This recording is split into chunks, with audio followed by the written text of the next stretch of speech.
The ceiling collapsed on me while I slept.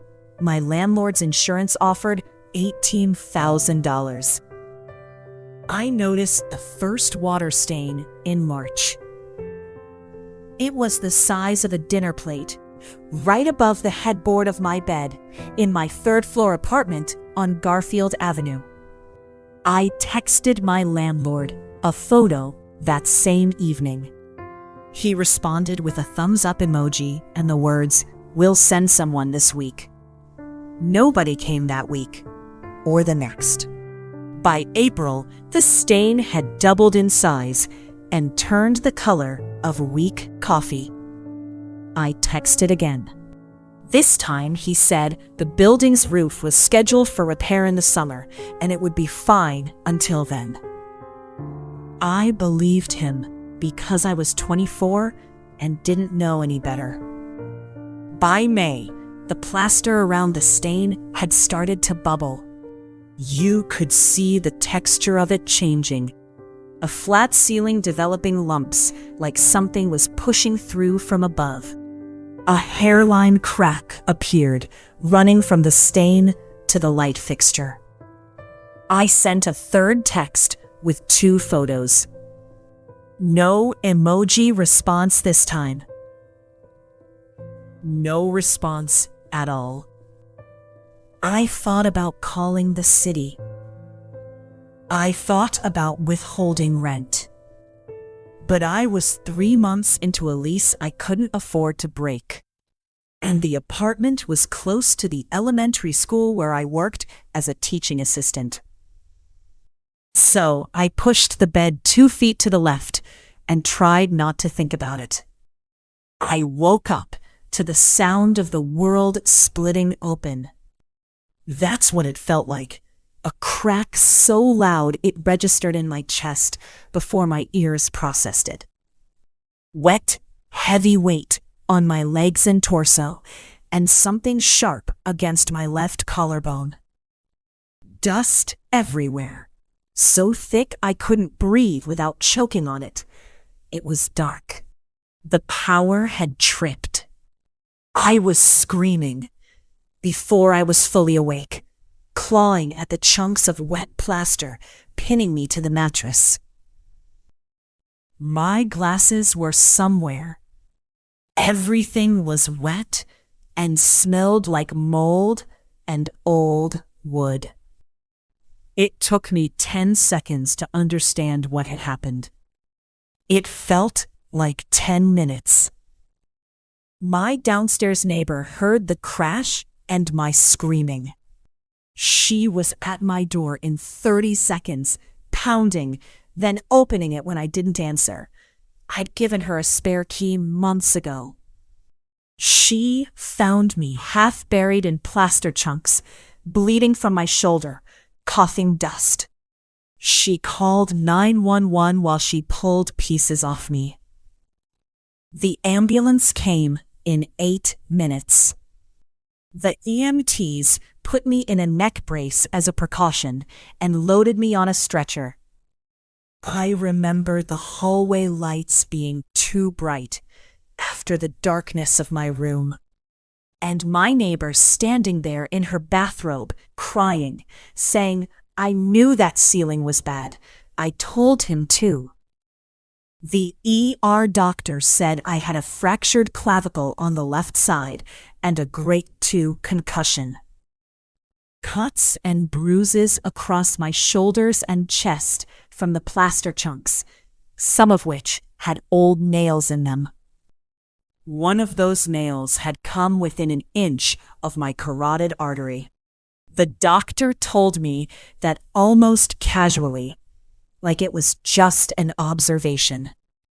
They put my arm in a sling and told me to follow up with orthopedics in a week. The concussion meant no screens, no reading, no driving for at least 10 days. I sat in the ER at 3 a.m. with plaster dust still in my hair and no idea where I was going to sleep that night. The building inspector condemned my unit the next morning. Red tagged, do not enter.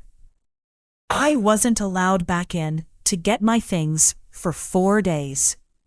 When I finally did, accompanied by my mother and the inspector, I saw the hole.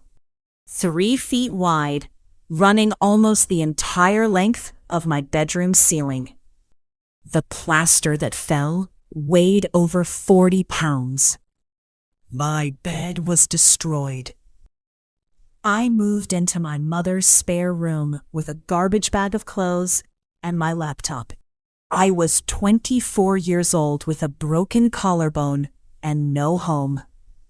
My landlord still hadn't called. My landlord, Gerald Pruitt, called 6 days after the collapse. Not to apologize, not to ask if I was okay. He called to tell me that my unit was uninhabitable and that my lease was therefore terminated, and that he'd be returning my security deposit minus cleaning fees. His voice was flat, like he was reading off a card. I asked him about the ceiling, about the 3 texts, about the 6 months of water damage he ignored. He said it was an unforeseeable structural failure and that he was sorry it happened. Then he said his insurance company would be in touch and hung up. I stared at my phone until the screen went dark. The landlord's insurance company sent an adjuster within the week. Fast by insurance standards, suspiciously fast, according to the lawyer I'd talk to later. The adjuster was a pleasant man named Rick, who wore khakis and asked a lot of questions. He looked at my medical records, asked about my job, asked if I had renter's insurance. I didn't. I was 24, and it had seemed like an unnecessary expense. Rick nodded when I said that, in a way that felt like he was checking a box. He asked me what I felt was fair compensation. I didn't know what to say. I'd never been compensated for anything in my life. 2 weeks later, a letter arrived offering me $8,500. That was supposed to cover my medical bills, which were already over $6,000, my destroyed belongings, my temporary displacement, and my pain and suffering. $8,500 for a ceiling that almost killed me in my sleep. Even I knew that was wrong. My mother, who'd never been in a legal situation either, said I should find a lawyer. The teaching assistant job didn't come with legal connections, but the school secretary knew someone. She gave me a name and a number written on a Post-it note. His name was Paul Kessler, and he worked out of an office that smelled like old carpet and printer toner. But he listened carefully, took notes, and when I showed him the text, messages, the 3 times I'd reported the ceiling, his eyebrows went up. "You documented everything," he said. "That's rare. That's good." He said I had a clear negligence case. Landlord was notified, failed to act, tenant was injured as a direct result. Textbook. He said we could seek $300,000 given the severity of the injury and the documented neglect. He took the case on contingency. No fee unless we won. I felt, for the first time in weeks, like something might be okay. Paul sent the demand letter within 2 weeks. That's when things started to go wrong. Gerald Pruitt didn't own the building personally. He owned it through an LLC, Garfield Avenue Properties LLC. And that LLC, according to the records Paul pulled, had exactly one asset, the building itself, which was mortgaged to the ceiling, so to speak. Gerald's personal bank accounts, his house, his other income, all untouchable. The LLC was a shield, and he'd set it up that way on purpose. Paul explained it to me gently. We could sue the LLC, but even if we won, there might be nothing to collect. Paul pivoted. If the LLC had no collectible assets, the landlord's insurance policy was the only real source of money. The policy had a liability limit of $500,000, more than enough to cover my claim. But insurance companies don't write $300,000 checks without a fight. They'd rather spend $50,000 on lawyers to avoid paying $300,000. And that's exactly what happened. The insurance company assigned a litigation team.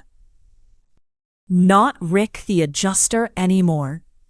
Actual lawyers from a firm with a name I couldn't pronounce on the first try. They filed their answer denying all liability.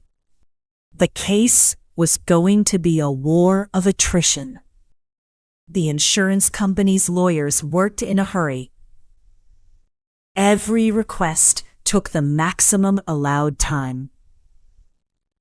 Every deposition was rescheduled twice. They sent interrogatories with 73 questions. They requested documents I didn't have, and then argued I was being uncooperative for not producing them. 7 months, my collarbone healed. The concussion symptoms faded. I went back to work at the school. But every few weeks there'd be another letter from Paul. Another form to sign. Another reminder that this thing was still grinding along in the background of my life. I started to dread the mail. The insurance company's argument was infuriating. They claimed that the water damage was a latent defect, hidden inside the ceiling structure.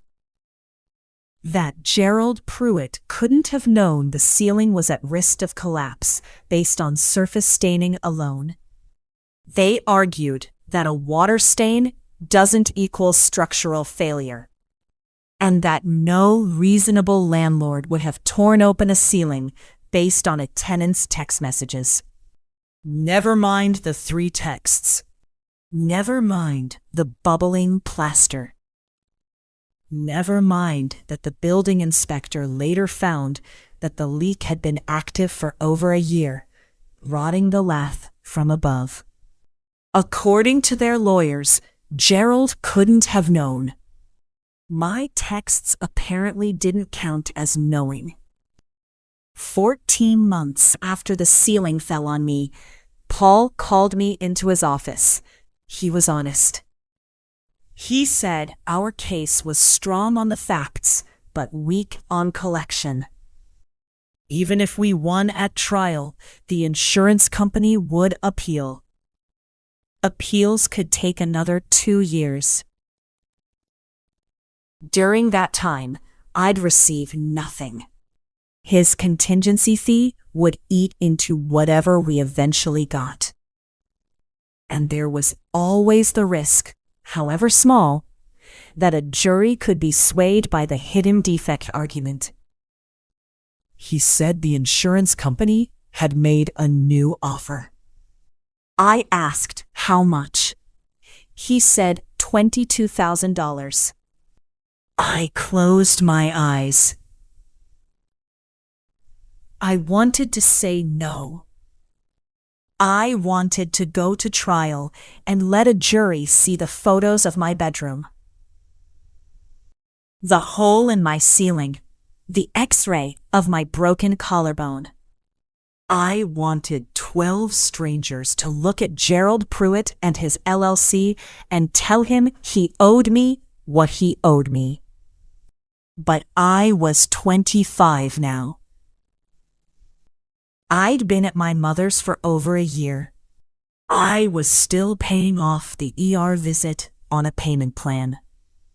I'd had to replace everything I owned: bed, clothes, books, everything that was destroyed or contaminated by mold. I couldn't afford another year of this. I couldn't afford the risk. Paul negotiated them up to $18,000, and I said yes. It felt like swallowing glass. Paul's contingency was 33%. From $18,000, his fee took $5,940. After the medical lien, the hospital wanted their money first. I was left with $12,600. $12,600. For a broken bone, a concussion, a destroyed apartment, 14 months of displacement, and a ceiling that my landlord knew was failing and chose to ignore.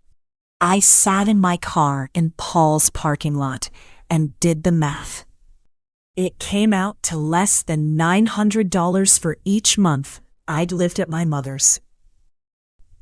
Less than the cost of replacing my bed. Less than my ER bill had been before insurance.